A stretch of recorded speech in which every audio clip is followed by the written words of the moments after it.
Liverpool 0, Atalanta 3. Never in my wildest dreams did I think I would be reporting any scoreline, anything like that. Wow, where do you start with that display? I was just chatting with one of my mates right after the game, and I was trying to remember a worse display than that in the Klopp era, and I can't think of one. Let's get into the why. We were outthought. We were tactically second best all over the pitch. We were outplayed. We were outwitted. We were outrun. There wasn't a single redeeming feature in that game by really any of all the players that took to the pitch today. It went from awful to bang average at best. When you look at the starting 11, yeah, Klopp made 6 changes, but I suppose when you look at it on paper, you look at the fact that Atalanta have only won 2 of the last 9 games, and are not doing particularly well in the Italian league, and you're at home where you haven't lost for 33 games. You can see why he did that.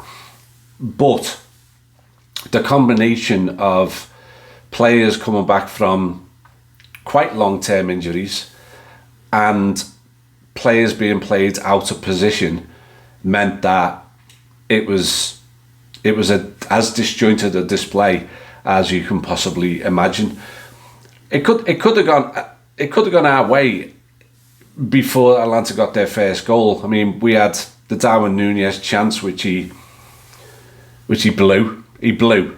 There's no other word to describe it. He's clean through. Any forward in that position, the keeper coming out as he did, the keeper exposed himself, and all he had to do was take it to his left and slot it. And he tried the hardest possible way of scoring, and he missed it. Harvey Elliott had a lovely curling effort at the underside of the bar and the post, and was very, very unlucky. That both of those would have put us 1-0 up, and the game might have been different. But other than that, it was an absolutely shocking display that got worse and worse as the half progressed. I actually felt sorry for Tsimikas because he was so off the pace, so out of the game, was so error-strewn, so positionally miles off it, that Klopp should have actually made the first half substitution. He didn't. He made it at half time and he needed to. But anyway, you know, Atalanta, who man marked us all over the pitch. I mean, that was their obvious tactic. And the lack of movement, the lack of effort, I would say, from those 11 players on the pitch in the first half meant that, you know, Kelleher was getting the ball. I was looking up and didn't know what to do with it. It was like, there's no one I can pass it to because you're all man marked, so I'll just boot it up the field. And they just, Liverpool couldn't work it out. They just couldn't work out how to affect that. I'll tell them how they should have affected it. They should have affected it by running off the ball and running with urgency and dragging players out of position, and he didn't do any of it. None of them. I'll give one exception. Cody Gakpo had a good first half. He disappeared in the second half, but he had a good first half. He's the only one who's getting a pass. Kelleher was the only other one who made one fantastic save with his face and a second fantastic save, but in the middle he let himself down with a ball that he should have saved that went under his body.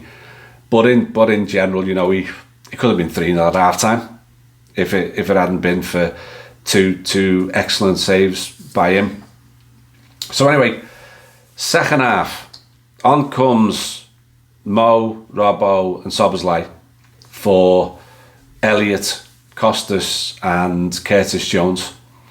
I think Elliott was in the wrong place, playing up front. He's not a forward. He is not a forward. He's a midfield player. And as soon as Klopp stops putting him up there, he doesn't affect the game as a right-sided forward. Curtis Jones was miles off it, coming back from injury.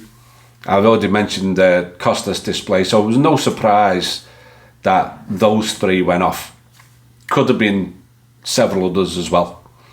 Could have been Kanate, who struggled badly. Virgil van Dijk looked like he was on the beach for parts of that game, and sloppy, not playing the right pass at the right time. It just went on and on. The changes didn't make any difference.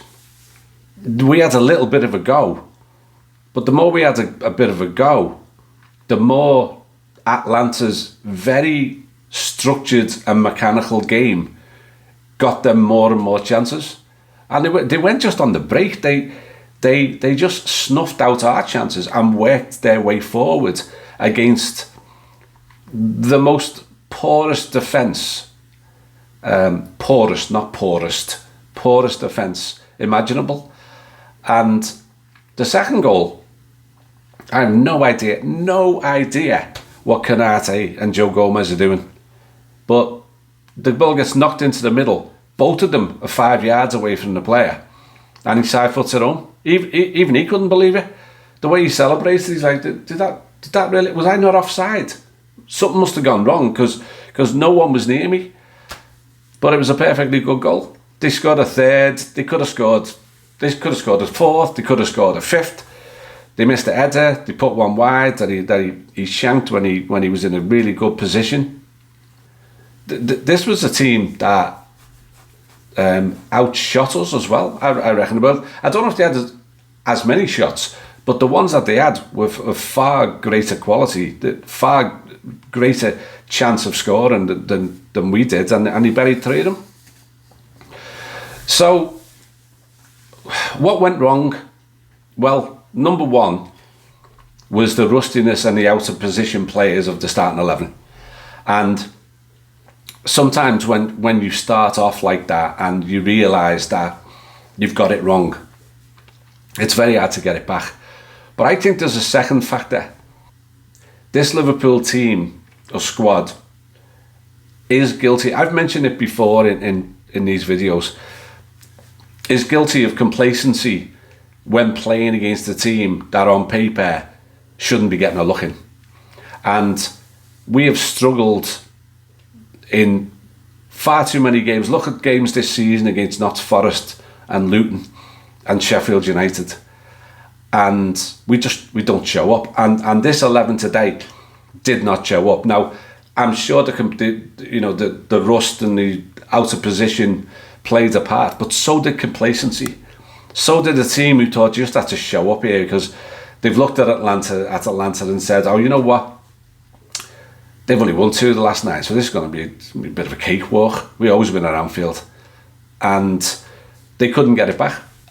I mentioned that Harvey Elliott's not a forward. The other big one, and it happened again in one of the recent games, is Joe Gomez is not a right back.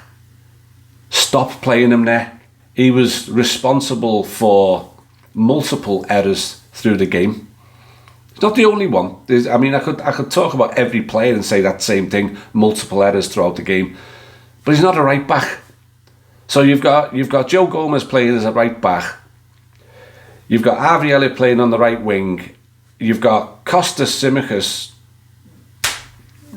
as a left back. And just those 3 pieces of the puzzle just meant that there was a lack of balance, there was a lack of any type of creativity, there was errors all over the pitch. So that was massive. Jurgen Klopp identified that, how could you not? And of course he made those half-time substitutions, but I said before, when when you're complacent and when you've started a game and now you're halfway into the game with that mindset and up against the team who have suddenly decided, hang on a minute, I thought these were good. I thought these were going to put us under the sword. So the manager just said to them, go out there second half, stay completely structured. And I was actually watching them off the ball, and they were getting into like a Subbuteo kind of organisation where you just couldn't pass through. There was no passing lanes. There was no creativity, no running off the ball from anybody. And so we were just running into blind alleys all the time. And all they were doing is just waiting for that error, of which there were dozens today from everybody, capitalising on that error and then springing forward. And it happened for the entire 90 minutes. Jurgen Klopp was completely tactically outsmarted today. Their manager identified something about this team. They kept calling it a press on the telly, but it wasn't a press. It was man-marked. They just basically went with us wherever we went, and we were not smart enough to figure out what to do. I already mentioned earlier what we should have done, but we didn't do it. Another one is, we failed to score today, and in the last 3 games prior to this, we've had an ungodly amount of shots and missed the vast majority of them. And I have to mention this because Darwin Núñez is missing chance after chance after chance, and he's not new anymore. He's not someone that's new in the team, finding his feet, new country. He has a conversion rate of chances of 10%.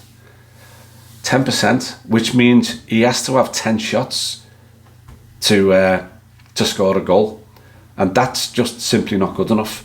It sounds like I'm picking on just individuals here, but I'm highlighting some areas where it's just not happening.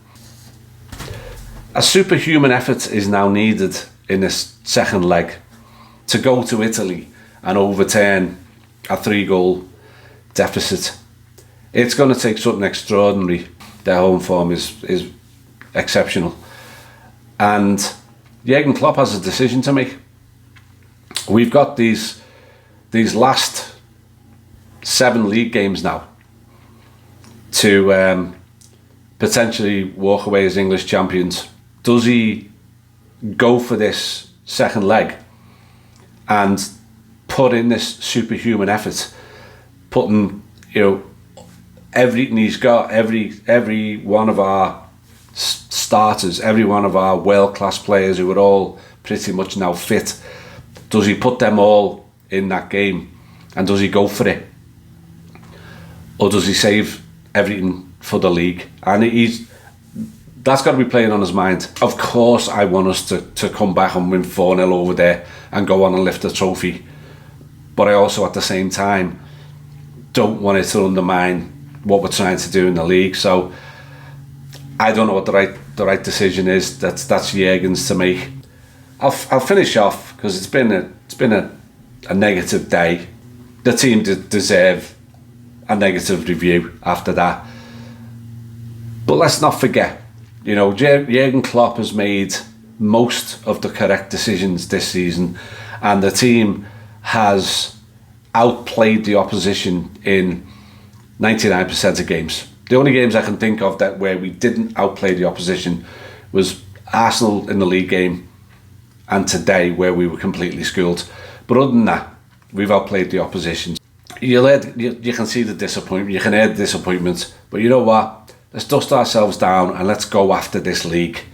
Let's win this bleeding league, and what will be in the Europa League. Let's get ready for the Crystal Palace game at the weekend, and let's go and put all of this right, and let's go and batter them. You've never walk alone.